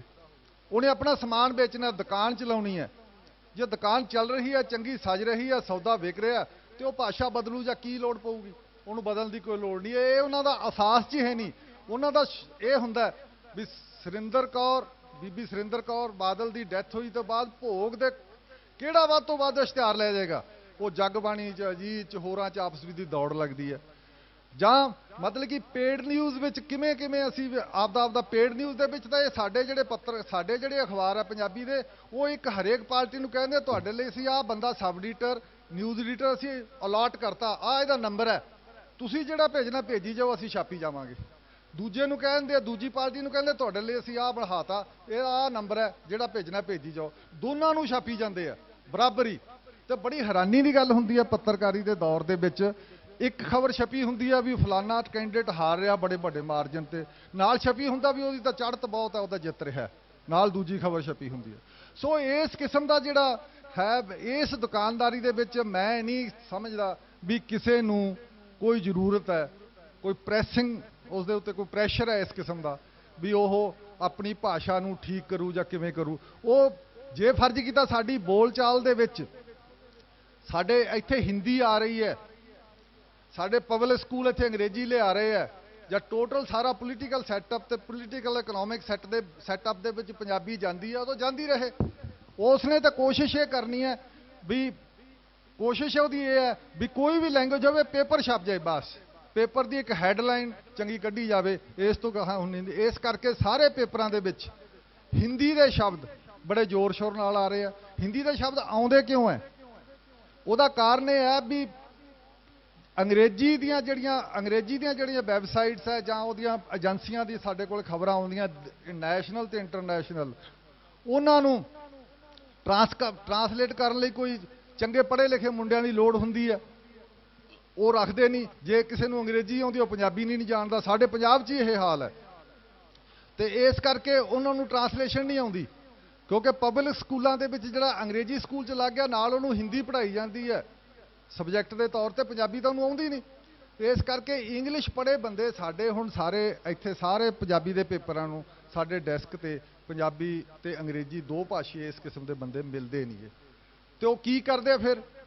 ਉਹ ਸਸਤਾ ਪੈਸਾ ਦੇਣਾ ਨਹੀਂ ਹੁੰਦਾ ਇਹਨਾਂ ਅਖਬਾਰਾਂ ਨੇ, ਇਸ ਕਰਕੇ ਪੈਸਾ ਨਹੀਂ ਦਿੰਦੇ। ਪੰਜਾਬੀ ਦੇ ਬਾਰੇ ਇਹ ਹੈ ਸਾਰਾ ਬਾਹਰ ਜੋ ਇੰਪ੍ਰੈਸ਼ਨ ਹੈ ਵੀ ਉਹ ਪੈਸੇ ਦੇ ਕੇ ਕਿਸੇ ਨੂੰ ਰਾਜੀ ਨਹੀਂ। ਬਹੁਤ ਜ਼ਿਆਦਾ ਐਕਸਪਲੋਇਟੇਸ਼ਨ ਹੈ ਜਿਹੜੀ ਉਹ ਸਾਰੇ ਪੰਜਾਬੀ ਅਖਬਾਰਾਂ 'ਚ ਬਹੁਤ ਜ਼ਬਰਦਸਤ ਹੈ। ਉਹਦੇ 'ਚ ਇੱਕ ਅੱਧਾ ਬੰਦਾ ਕੋਈ ਟੌਪ ਤੇ ਰੱਖ ਲਿਆ, ਜਿਵੇਂ ਹੁਣ ਅੱਜ ਕੱਲ੍ਹ ਟੈਲੀਵਿਜ਼ਨਾਂ 'ਚ ਕੀਤਾ ਜਾਂਦਾ, ਇੱਕ ਐਡੀਟਰ ਨਿਊਜ਼ ਐਡੀਟਰ ਜਿਹਦਾ ਨਾਂ ਹੈ ਥੋੜਾ ਜਿਹਾ ਉਹਨੂੰ ਰੱਖ ਲਿਆ, ਬਾਕੀ ਸਾਰੀ ਟੀਮ ਨੂੰ 8-10 ਹਜ਼ਾਰ 'ਚ ਦੌੜਾਈ ਫਿਰਦੇ ਰਹਿੰਦੇ ਆ। ਅੱਜ ਵਿਚਾਰੇ ਜਿਹੜੇ ਕੈਮਰਾ ਲਈ ਫਿਰਦੇ ਰਹਿੰਦੇ ਆ, ਇਹ ਸਾਰੇ 8-10 ਦੀ ਰੇਂਜ ਦੇ ਹੁੰਦੇ ਆ। ਸੋ ਇਹ ਜਿਹੜਾ ਸਾਰਾ ਚੱਕਰ ਹੈ, ਉਹ ਫਿਰ ਕੀ ਕਰਦੇ ਆ ਵੀ ਇੰਗਲਿਸ਼ ਤੋਂ ਤਾਂ ਟਰਾਂਸਲੇਸ਼ਨ ਨਹੀਂ ਕਰ ਸਕਦੇ, ਹਿੰਦੀ ਦੀਆਂ ਸਾਈਟਾਂ ਅੱਜ ਕੱਲ੍ਹ ਬਹੁਤ ਆ ਗਈਆਂ। ਹਿੰਦੀ ਦੀਆਂ ਸਾਈਟਾਂ ਤੋਂ ਫਿਰ ਉਹ ਸਾਰਾ ਚੱਕ ਕੇ ਉਹਦਾ ਲਿਪੀ ਅੰਤਰ ਹੀ ਕਰ ਦਿੰਦੇ ਆ, ਹਿੰਦੀ ਤੋਂ ਪੰਜਾਬੀ ਤੋਂ ਲਿਪੀ ਅੰਤਰ ਵਿੱਚ ਨਾਲ ਦੀ ਨਾਲ ਉਹਨਾਂ ਦਾ ਸਾਰਾ ਉਸ ਤਰੀਕੇ ਨਾਲ ਆ ਜਾਂਦਾ। ਮੈਂ ਕੋਈ ਹਿੰਦੀ ਦੇ ਉਸ ਤਰੀਕੇ ਨਾਲ ਖਿਲਾਫ ਨਹੀਂ, ਕਿਉਂਕਿ ਮੈਂ ਤਾਂ ਹਿੰਦੀ ਵਾਲੇ ਲੋਕਾਂ 'ਚ ਹੀ ਰਹਿਣਾ ਤੇ ਮੈਨੂੰ ਹਿੰਦੀ ਦੀ ਕੋਈ ਇਸ ਕਿਸਮ ਦੀ ਕੋਈ ਗੱਲ ਨਹੀਂ ਲੱਗਦੀ। ਪਰ ਪੰਜਾਬ ਦੇ ਵਿੱਚ ਖਾਸ ਕਰਕੇ ਜਿੱਥੋਂ ਤੱਕ ਬੋਲੀ ਦਾ ਸਵਾਲ ਹੈ, ਉਹਦੇ ਪਿੱਛੇ ਇੱਕ ਪੋਲਿਟਿਕਸ ਦਾ ਸਵਾਲ ਹੈ, ਉੱਥੋਂ ਇੱਕ ਬੋਲੀ ਨੂੰ ਮਾਰਨਾ ਔਰ ਜਿਉਂਦੇ ਰੱਖਣ ਦਾ ਸਵਾਲ ਹੈ। ਉੱਥੇ ਇਹ ਚੀਜ਼ ਦੇਖਣੀ ਪੈਂਦੀ ਹੈ ਵੀ ਤੁਸੀਂ ਕਿਸੇ ਵੀ ਲੈਵਲ ਉੱਤੇ ਬੋਲੀ ਨੂੰ ਜਿਉਂਦਾ ਰੱਖਣ ਲਈ ਉਹਦੀ ਮੌਲਿਕਤਾ, ਉਹਦਾ ਸਾਰਾ ਜਿਹੜਾ ਉਹਦਾ ਵਜੂਦ ਹੈ, ਉਸ ਨੂੰ ਕਾਇਮ ਰੱਖਿਆ ਜਾਏ। ਉਸ ਨੂੰ ਵਿੱਚ ਹਿੰਦੀ ਦੇ ਤੋਂ ਮੈਂ ਇਸ ਆਪਣੇ ਪੇਪਰ ਦੇ ਵਿੱਚ ਮੈਂ ਪੜ੍ਹੂੰਗਾ ਨਹੀਂ, ਪੇਪਰ ਵਿੱਚ ਮੈਂ ਬਹੁਤ ਸ਼ਬਦ ਹਿੰਦੀ ਦੇ ਪੰਜਾਬੀ ਦੇ ਉਸ ਅਖਬਾਰ ਦੇ ਚੱਕ ਕੇ ਲਿਖੇ ਹੈ ਜਿਹੜਾ ਕਿ ਆਪਣੇ ਆਪ ਨੂੰ ਪੰਜਾਬੀਅਤ ਦਾ ਅਲੰਬਰਦਾਰ ਵੀ ਕਹਾਉਂਦਾ, ਦਾਅਵੇਦਾਰ ਵੀ ਕਹਾਉਂਦਾ। ਤੇ ਉਸ ਤੋਂ ਮੈਂ ਚੱਕ ਕੇ ਸਾਰੇ ਪੇਪਰ ਲਿਖੇ ਹੈ। ਪੇਪਰ ਵਿੱਚ ਸਾਰੇ ਹੈ ਵੀ ਇੱਕ ਪੇਜ ਵਿੱਚ ਤੁਸੀਂ ਦੇਖ ਸਕਦੇ ਹੋ ਵੀ ਹਿੰਦੀ ਦੇ ਕਿੰਨੇ ਲਫ਼ਜ਼ ਆਏ ਆ, ਕਿਉਂਕਿ ਬਹੁਤਿਆਂ ਨੂੰ ਕਿਸੇ ਗੱਲ ਦਾ ਡੈਸਕ ਤੇ ਇੱਕ ਜਲਦੀ ਵੀ ਹੁੰਦੀ ਹੈ, ਇਹਦੇ 'ਚ ਕੋਈ ਸ਼ੱਕ ਵਾਲੀ ਗੱਲ ਨਹੀਂ, ਕਿਉਂਕਿ ਇਹ ਬੜਾ ਸਪੀਡ ਦਾ ਕੰਮ ਹੁੰਦਾ। ਡੈਡਲਾਈਨ ਬੜੀ ਅਖਬਾਰਾਂ ਦੀ ਬੜੀ ਮਹੱਤਤਾ ਰੱਖਦੀ ਹੈ ਵੀ ਇਸ ਵਜੇ ਤੱਕ ਇਹ ਪ੍ਰੈਸ ਵਿੱਚ ਜਾਣਾ ਹੀ ਜਾਣਾ, ਤੇ ਇਹਦੇ ਵਿੱਚ ਹਿੰਦੀ ਦੇ ਸ਼ਬਦ ਆ ਰਹੇ ਆ। ਹਿੰਦੀ ਦੇ ਸ਼ਬਦ ਇੱਥੇ ਇਸ ਤੋਂ ਮੈਥੋਂ ਪਹਿਲਾਂ ਡਾਕਟਰ ਹੋਰਾਂ ਨੇ ਸਾਰਾ ਇਹ ਡਿਸਕਸ ਕੀਤਾ ਵੀ ਹਿੰਦੀ ਆ ਜੇ ਜਾਂ ਉਦੋਂ ਪਹਿਲਾਂ ਫਾਰਸੀ ਆ ਗਏ, ਇਹਦਾ ਕੋਈ ਫਰਕ ਨਹੀਂ ਪੈਂਦਾ। ਪਰ ਮੈਂ ਇਸ ਫਰਕ ਨੂੰ ਇਸ ਕਰਕੇ ਫਰਕ ਸਮਝਦਾ ਬਈ ਇਹਦੇ ਪਿੱਛੇ ਜੇ ਵੱਡੀ ਪੋਲਿਟਿਕਸ ਕਰਕੇ ਆ ਜਾਏ ਤਾਂ ਉਹ ਗੱਲ ਮਾੜੀ ਹੈ। ਨੈਚੁਰਲੀ ਬੋਲੀ ਦਾ ਵਿਕਾਸ ਦੇ ਵਿੱਚ ਕੋਈ ਚੀਜ਼ ਨੂੰ ਅਡਾਪਟ ਕਰ ਲੇ ਤਾਂ ਬੋਲੀ ਕਰ ਲੇ, ਉਸ ਨੂੰ ਰੋਕ ਨਹੀਂ ਤੁਸੀਂ ਸਕਦੇ। ਉਹ ਵਿਕਾਸ ਦੇ ਵਿੱਚ ਜਦੋਂ ਜਾਣਬੁੱਝ ਕੇ ਕੀਤਾ ਜਾਵੇ ਜਾਂ ਸਾਡੇ ਜਿਹੜੇ ਅਖਬਾਰ ਹੈ ਉਹ ਇਸ ਗੱਲ ਦਾ ਧਿਆਨ ਹੀ ਨਾ ਰੱਖਣ। ਹਾਂ, ਪੰਜਾਬੀ ਟ੍ਰਿਬਿਊਨ ਦੇ ਵਿੱਚ ਹਜੇ ਤੱਕ ਕਾਫੀ ਹੱਦ ਤੱਕ ਠੀਕ ਰਹਿੰਦਾ, ਉਹਦੇ ਵਿੱਚ ਸਾਰੇ ਸ਼ਬਦ ਉਸ ਤਰੀਕੇ ਨਾਲ ਉਹਨਾਂ ਨੇ ਪਾਏ ਜਾਂਦੇ ਆ। ਇਸ ਕਰਕੇ ਜਿਹੜੀ ਭਾਸ਼ਾ ਦੇ ਵਿੱਚ ਇੱਕ ਦੂਜੀ ਭਾਸ਼ਾ ਨੂੰ ਮਾਰ ਜਿਹੜੀ ਦੂਸਰੇ ਲੈਵਲ ਤੋਂ ਉਹ ਕੰਪਿਊਟਰ ਤੋਂ ਪੈ ਰਹੀ ਹੈ। ਕੰਪਿਊਟਰ ਤੋਂ ਮਾਰ ਕਿਵੇਂ ਪੈ ਰਹੀ ਹੈ? ਕੰਪਿਊਟਰ ਦਾ ਤੁਹਾਨੂੰ ਪਤਾ ਹੀ ਆ ਵੀ ਕੰਪਿਊਟਰ ਨੇ ਅੰਗਰੇਜ਼ੀ ਭਾਸ਼ਾ 'ਚ ਉਹ ਡਿਵੈਲਪ ਹੋਇਆ, ਅੰਗਰੇਜ਼ੀ ਲਈ ਡਿਵੈਲਪ ਹੋਇਆ, ਰੋਮਨ ਸਕ੍ਰਿਪਟ 'ਚ ਡਿਵੈਲਪ ਹੋਇਆ। ਉਹਦੇ ਲਈ ਆ ਸਾਡੀਆਂ ਲਗਾ ਮਾਤਰਾਂ ਵਾਲੀ ਜਿਹੜੀ ਬੋਲੀ ਹੈ, ਲਗਾ ਮਾਤਰਾਂ ਵਾਲੀਆਂ ਜਿਹੜੀਆਂ ਸਾਡੀਆਂ ਬੋਲੀਆਂ, ਉਹਨਾਂ ਉੱਤੇ ਨੁਕਸਾਨ ਹੋਣਾ। ਅਸੀਂ ਲਗਾ ਮਾਤਰਾਂ ਕਾਫੀ ਛੱਡ ਦਿੱਤੀਆਂ ਗਈਆਂ, ਜਾਂ ਮਰ ਰਹੀਆਂ ਜਾਂ ਛੱਡ ਰਹੇ ਹਾਂ। ਵਿਸ਼ਰਾਮ ਚਿੰਨ੍ਹ ਦੀ ਥਾਂ ਉੱਤੇ ਅਸੀਂ ਫੁੱਲ ਸਟਾਪ ਤਾਂ ਪਾਉਣ ਹੀ ਲੱਗ ਗਏ ਹਾਂ ਸਾਡੇ ਪੰਜਾਬੀ 'ਚ। ਇਸ ਕਰਕੇ ਅਸੀਂ ਪਤਾ ਨਹੀਂ, ਇਹ ਤਾਂ ਇੱਕ ਸ਼ੁਰੂਆਤ ਹੈ ਤੇ ਕਿੱਥੋਂ ਤੱਕ ਜਾਏਗੀ ਇਹ ਸਾਰੀ ਗੱਲ ਉਸ ਲੈਵਲ ਉੱਤੇ ਸਾਨੂੰ ਦੇਖਣਾ ਪਏਗਾ। ਭਾਸ਼ਾ ਨੂੰ ਲਗਾਤਾਰ ਇਹਦਾ ਹਿੰਦੀਕਰਨ ਤੋਂ ਇਲਾਵਾ, ਹਿੰਦੀ ਤਾਂ ਮੈਂ ਸਮਝਦਾ ਕਿ ਹਿੰਦੀ ਜਿਹੜੀ ਵਰਤੀ ਜਾਂਦੀ ਹਿੰਦੀ ਹੈ ਉਹਦੇ ਤੇ ਕਿਸੇ ਨੂੰ ਕੋਈ ਇਤਰਾਜ਼ ਨਹੀਂ। ਤਕਰੀਬਨ ਪੰਜਾਬ ਵਿੱਚ ਵੀ ਵਰਤੀ ਜਾਂਦੀ ਆ, ਸਾਰੇ ਸਮਝਦੇ ਸੀਗੇ, ਉਸ ਕਰਕੇ ਚੱਲਦਾ ਰਹਿੰਦਾ। ਪਰ ਕੁਝ ਖਾਸ ਕਰਕੇ ਹਿੰਦੀ ਦਾ ਸੰਸਕ੍ਰਿਤੀਕਰਨ ਜੋ ਹੁੰਦਾ, ਸੰਸਕ੍ਰਿਤ ਆ ਜਾਂਦੀ ਹੈ, ਉਦੋਂ ਫਿਰ ਉਹਦੇ ਸ਼ਬਦ ਸੰਸਕ੍ਰਿਤ ਦੇ ਇੱਥੋਂ ਤੱਕ ਪਹੁੰਚਦੇ ਆ, ਤਾਂ ਫਿਰ ਮੈਨੂੰ ਨਹੀਂ ਲੱਗਦਾ ਕਈ ਸੰਸਕ੍ਰਿਤ ਦੇ ਸ਼ਬਦ ਸਾਨੂੰ ਸਮਝ ਆਉਂਦੇ ਹੋਣਗੇ। ਪਰ ਅਖਬਾਰ ਨੇ ਇੱਕ ਖਬਰ ਦੇਣੀ ਹੁੰਦੀ ਹੈ, ਹੈਡਿੰਗ ਇੱਕ ਪੰਜਾਬੀ 'ਚ ਲੱਗਿਆ ਹੁੰਦਾ, ਵਿੱਚ ਤੁਸੀਂ ਕਿਸੇ 'ਚ ਕਰਕੇ ਚੱਕ ਕੇ ਦੇਖ ਲਓ ਉਹਦੇ ਵਿੱਚ। ਇਸ ਕਰਕੇ ਭਾਸ਼ਾ ਦਾ ਵਿਗਾੜ, ਭਾਸ਼ਾ ਦੀ ਜਿਹੜੀ ਨਿਜਾਗਤ, ਉਹ ਸਾਰੇ ਨੂੰ ਇਹ ਜਿਹੜੀ ਹੈ ਅਖਬਾਰ ਬੜੀ ਤੇਜ਼ੀ ਨਾਲ ਬਦਲ ਰਿਹਾ। ਇਹ ਇੱਕ ਹੋਰ ਗੱਲ ਹੈ, ਕਦੇ ਤੁਸੀਂ ਦੇਖੋ ਵੀ ਭਾਸ਼ਾ ਨੂੰ ਅਸਲ ਵਿੱਚ ਦੋ ਹਿੱਸੇ ਭਾਸ਼ਾ ਦੇ ਕਰ ਦਿੰਦੇ ਆ, ਅਖਬਾਰ ਕਰ ਰਿਹਾ। ਜਿਹੜਾ ਪ੍ਰੈਸ ਹੈ, ਮੀਡੀਆ, ਅਖਬਾਰ, ਇਹ ਮੀਡੀਆ ਕਹਿਣ ਦਾ ਮਤਲਬ ਇਹ ਆ ਵੀ ਇਹਦੇ ਵਿੱਚ ਮੈਂ ਟੈਲੀਵਿਜ਼ਨ, ਵੈਬਸਾਈਟ ਤੇ ਹੋਰ ਸਾਰਿਆਂ ਨੂੰ ਇਕੱਠੇ ਕਰਕੇ ਅਸੀਂ ਇਸ ਨੂੰ ਮੀਡੀਆ ਦੇ ਰੂਪ 'ਚ ਕਹਿੰਦੇ ਆ। ਇਹ ਮੀਡੀਆ ਜਿਹੜਾ ਹੈ, ਇਹ ਮੀਡੀਆ ਖਾਸ ਕਰਕੇ ਦੋ ਬੋਲੀਆਂ ਕਰਤੀਆਂ ਇਹਨੇ, ਹੋਰਾਂ 'ਚ ਵੀ ਕੀਤੀਆਂ ਰੀਜਨਲ ਲੈਂਗੁਏਜ, ਪਰ ਸਾਡੇ ਪੰਜਾਬੀ 'ਚ ਵੀ ਇਸ ਨੇ ਦੋ ਬੋਲੇ। ਇੱਕ ਬੋਲੀ ਤਾਂ ਜਿਹੜੀ ਮੌਲਿਕ ਹੈ, ਲਿਖਣ 'ਚ ਆਉਂਦੀ ਹੈ, ਦੂਜੀ ਬੋਲੀ ਜਿਹੜੀ ਚਾਲੂ ਬੋਲੀ, ਚਲੰਤ ਟਾਈਪ ਦੀ ਬੋਲੀ ਆ, ਮਾਰਕੀਟ ਦੇ ਰਾਸ ਆਉਂਦੀ ਹੈ, ਇਸ਼ਤਿਹਾਰ ਵੇਚਣ ਵਾਲੇ ਦੇ ਰਾਸ ਆਉਂਦੀ ਹੈ, ਸਮਾਨ ਵੇਚਣ ਵਾਲੇ ਦੇ ਰਾਸ ਆਉਂਦੀ ਹੈ, ਔਰ ਇੱਕ ਮਿਲਗੋਬਾ ਜਿਹਾ ਬੋਲੀ ਤਿਆਰ ਹੋ ਰਹੀ ਹੈ, ਇੱਕ ਉਹ ਬੋਲੀ ਕਰਤੀ ਹੈ। ਤੇ ਉਸ ਬੋਲੀ ਦੇ ਵਿੱਚ ਪੰਜਾਬੀ ਦੇ ਲਫ਼ਜ਼ ਕਿੰਨੇ ਰਹਿ ਗਏ ਆ ਤੇ ਘਟ ਕੇ ਕਿੰਨੇ ਕੁ ਰਹਿ ਜਾਣਗੇ, ਇਹੀ ਵੱਡਾ ਸਵਾਲ ਹੈ। ਇਹ ਮਿਲਗੋਬਾ ਹੋ ਗਿਆ। ਦੂਜਾ ਇਹ ਹੈ, ਸਾਡੇ ਇੱਕ ਹੋਰ ਖਾਸ ਕਿਸਮ ਦੀ ਗੱਲ ਇਹ ਹੈ, ਹਿੰਦੀ ਦੇ ਵਿੱਚ ਤੁਸੀਂ ਸਾਰੇ ਜਾਣਦੇ ਹੋ, ਹਿੰਦੀ ਅਖਬਾਰਾਂ ਵਿੱਚ ਇਦੋਂ ਪਹਿਲੀ ਜਨਰੇਸ਼ਨ 'ਚ, ਹੁਣ ਉੱਥੇ ਵੀ ਹੋ ਗਿਆ ਥੋੜਾ ਜਿਹਾ, ਆ ਜਿਉਂ-ਜਿਉਂ ਲਿਬਰਲਾਈਜੇਸ਼ਨ ਦਾ ਦੌਰ ਆਇਆ, ਇਹਦੇ ਵਿੱਚ ਉੱਥੇ ਹੋ ਗਿਆ। ਹਿੰਦੀ ਦੇ ਵਿੱਚ ਅਜੇ ਵੀ ਐਡੀਟਰ, ਪੜ੍ਹੇ ਲਿਖੇ ਲਿਟਰੇਰੀ ਪਰਸਨ, ਸਾਹਿਤਕਾਰ ਐਡੀਟਰ ਦੇ ਲੈਵਲ ਤੇ ਰਹੇ ਆ। ਕਮਲੇਸ਼ਵਰ, ਧਰਮਵੀਰ, ਰਜਿੰਦਰ ਮਾਥਰ, ਕਿੰਨੇ ਹੀ ਨਾਂ ਗਿਣਾ ਸਕਦੇ ਹੋ ਜਿਨ੍ਹਾਂ ਦਾ ਇੱਕ ਸਟੇਟਸ, ਲਿਟਰੇਰੀ ਸਟੇਟਸ ਵੀ ਰਿਹਾ, ਨਾਲ ਦੀ ਨਾਲ ਉਹ ਨਵਭਾਰਤ ਟਾਈਮ, ਵੱਡੇ ਵੱਡੇ ਅਖਬਾਰਾਂ ਦੇ ਐਡੀਟਰ ਵੀ ਰਹੇ ਆ। ਪਰ ਪੰਜਾਬੀ ਵਿੱਚ ਇਹ ਤੁਸੀਂ ਇੱਕ ਨਹੀਂ ਵੇਖ ਸਕਦੇ। ਪੰਜਾਬੀ ਵਿੱਚ ਤਾਂ ਸ਼ਾਇਦ ਹੀ ਕੋਈ ਪੜ੍ਹਿਆ ਲਿਖਿਆ ਬੰਦਾ ਟਿਕ ਵੀ ਸਕਦਾ ਹੋਵੇ। ਮੈਨੂੰ ਇਹ ਸ਼ੱਕ ਹੈ ਵੀ ਜਿਹੜਾ ਇਹਨਾਂ ਦੀ ਬੋਲੀ ਨਾ ਬੋਲੇ, ਇਸ ਮੈਨੇਜਮੈਂਟ ਦੇ ਮੁਤਾਬਕ ਨਾ ਚੱਲੇ, ਇਹਨਾਂ ਨੂੰ ਕਿਸੇ ਪੜ੍ਹੇ ਲਿਖੇ ਜਾਂ ਵਿਚਾਰਸ਼ੀਲ ਬੰਦੇ ਦੀ, ਵਿਚਾਰਵਾਨ ਹੋਣ ਦੀ ਕੋਈ ਵੀ ਇਹਨਾਂ ਲਈ ਕੋਈ ਸਰੋਕਾਰ ਨਹੀਂ ਹੈ। ਇਹਨਾਂ ਦੀ ਤਾਂ ਟੋਟਲ ਵਪਾਰ ਹੈ। ਮੈਂ ਕਈ ਵਾਰੀ ਇਹ ਸੋਚਦਾ ਹੁੰਦਾ ਵੀ ਸਾਡਾ ਪੰਜਾਬ ਦੇ ਵਿੱਚ ਇਹ ਵਪਾਰੀ ਗੱਲਬਾਤ ਕਿਉਂ ਹੈ, ਤਾਂ ਉਹ ਮੈਨੂੰ ਇਹ ਲੱਗਦਾ ਹੁੰਦਾ ਵੀ ਜਿਹੜਾ ਸਾਡਾ ਖਪਤਕਾਰ ਕਲਚਰ ਹੈ, ਕੰਜ਼ਿਊਮਰਿਜ਼ਮ ਦਾ ਕਲਚਰ ਅਸੀਂ ਬਹੁਤ ਤੇਜ਼ੀ ਨਾਲ ਵਧਾਇਆ, ਇਸ ਦੇ ਹੀ ਲੱਛਣ ਹੈ ਸਾਰੇ, ਉਹ ਸਾਰੇ ਪਾਸੇ ਫੈਲੇ ਹੋਏ ਆ। ਇਸ ਕਰਕੇ ਸਾਡੀ ਜਿਹੜੀ ਲੈਂਗੁਏਜ ਹੈ, ਉਹਦੇ ਮੈਂ ਬਾਕੀ ਆ ਜਿਹੜੇ ਪੇਪਰ 'ਚ ਕਈ ਛੋਟੀਆਂ ਸਾਰੇ ਨੁਕਤੇ ਕਰਨ ਦੀ ਕੋਸ਼ਿਸ਼ ਕੀਤੀ ਹੈ, ਪਰ ਮੈਂ ਹੁਣ ਬੋਲੂੰਗਾ ਨਹੀਂ ਉਹਨਾਂ ਬਾਰੇ। ਸਾਡੀ ਜਿਹੜੀ ਬੋਲੀ ਹੈ, ਪੰਜਾਬੀ ਦੇ ਵਿੱਚ ਖਾਸ ਕਰਕੇ ਇਹਨਾਂ ਨੇ ਜਿਹੜਾ ਪ੍ਰੈਸ ਹੈ, ਸਾਡਾ ਜਿਹੜਾ ਟੋਟਲ ਅਖਬਾਰਾਂ ਵਾਲੇ ਮਾਲਕ ਹੈ, ਉਹਨਾਂ ਨੂੰ ਡਿਫਰੈਂਟ ਟਾਈਪ ਦੇ ਆਦਮੀ ਚਾਹੀਦੇ ਆ, ਉਹਨਾਂ ਨੂੰ ਵੱਖਰੀ ਕਿਸਮ ਦੇ ਬੰਦੇ ਚਾਹੀਦੇ ਆ, ਜਿਹਦੇ ਵਿੱਚ ਉਹ ਸੱਤਾ ਦੇ ਦਲਾਲ ਵੀ ਹੋ ਸਕਦੇ ਆ, ਕੋਈ ਲੈਜਨ ਵਾਲਾ ਆਦਮੀ ਵੀ ਹੋ ਸਕਦਾ, ਕੋਈ ਇਸ ਕਿਸਮ ਦੇ ਲੋਕਾਂ ਦੀ ਜ਼ਿਆਦਾ ਜ਼ਰੂਰਤ ਹੈ, ਜਿਹੜੇ ਇਸ਼ਤਿਹਾਰ ਲੈ ਆਉਣ ਔਰ ਇਸ਼ਤਿਹਾਰਾਂ 'ਚੋਂ ਹਿੱਸਾ ਲੈ ਲੈਣ, ਔਰ ਇਸ਼ਤਿਹਾਰਾਂ ਦੀ ਜਿਹੜੀ ਆਮਦਨ ਆਉਂਦੀ ਹੈ ਉਹਦੇ 'ਚੋਂ 15-20% ਹਿੱਸਾ ਲੈ ਲੈਣ, ਕੁਛ ਉਹ ਚੋਰੀ ਚਾਰੀ ਨਾਲ ਆਪਣੇ ਕੋਲੇ ਰੱਖ ਲੈਣ, ਤਾਂ ਕੋਈ ਫਰਕ ਨਹੀਂ ਪੈਂਦਾ। ਇਹ ਜਿਹੜਾ ਪੰਜਾਬੀ ਪ੍ਰੈਸ ਦੇ ਵਿੱਚ ਆਮ ਵਰਤਾਰਾ ਚੱਲ ਰਿਹਾ ਹੈ। ਇਸ ਕਰਕੇ ਭਾਸ਼ਾ ਪ੍ਰਤੀ ਕਿਸੇ ਵੀ ਪ੍ਰੈਸ ਦੀ, ਕੋਈ ਵੀ ਪੰਜਾਬ ਦੇ ਪ੍ਰੈਸ ਦੀ ਕਮਿਟਮੈਂਟ ਹੈ ਨਹੀਂ। ਔਰ ਮੈਨੂੰ ਇਹ ਹਮੇਸ਼ਾ, ਮੈਂ ਕੰਮ ਕੀਤਾ ਪੰਜਾਬੀ ਅਖਬਾਰ ਨਾਲ, ਹਮੇਸ਼ਾ ਪ੍ਰੋਬਲਮ ਹੁੰਦੀ ਸੀ ਵੀ ਇਹ ਸ਼ਬਦਾਂ ਨੂੰ ਕਿਵੇਂ ਬਦਲਿਆ ਜਾਵੇ। ਮੈਂ ਕੋਸ਼ਿਸ਼ ਕਰਦਾ ਸੀ ਕਈ ਸ਼ਬਦ ਪੰਜਾਬੀ ਸਹੀ 'ਚ ਲਿਖ ਦਿੰਦਾ, ਤਾਂ ਦੂਜੇ ਦਿਨ ਬਦਲ ਕੇ ਡੈਸਕ ਤੋਂ ਉਹੀ ਸ਼ਬਦ ਚਲੇ ਜਾਂਦੇ ਜਿਹੜੇ ਹਿੰਦੀ ਦੇ ਹੁੰਦੇ ਸੀ। ਮੈਂ ਹਿੰਦੀ ਦੇ ਜਾਣਬੁੱਝ ਕੇ ਬਦਲਦਾ। ਇਸ ਕਰਕੇ ਮੇਰਾ 1.25 ਸਾਲ ਦਾ 1.5 ਸਾਲ ਦਾ ਜਿਹੜਾ ਤਜਰਬਾ, ਉਹ ਇਹ ਕਹਿੰਦਾ ਵੀ ਇੱਥੇ ਕੋਈ ਵੀ ਇਸ ਕਿਸਮ ਦੀ ਤਮੀਜ਼ ਭਾਸ਼ਾ ਦੀ ਹੈ ਨਹੀਂ, ਭਾਸ਼ਾ ਨੂੰ ਵਿਗਾੜ ਰਹੇ ਆ। ਥੈਂਕ ਯੂ, ਸ਼ੁਕਰੀਆ ਤੁਹਾਡਾ, ਬਹੁਤ ਬਹੁਤ ਸ਼ੁਕਰੀਆ ਸਭ ਦਾ।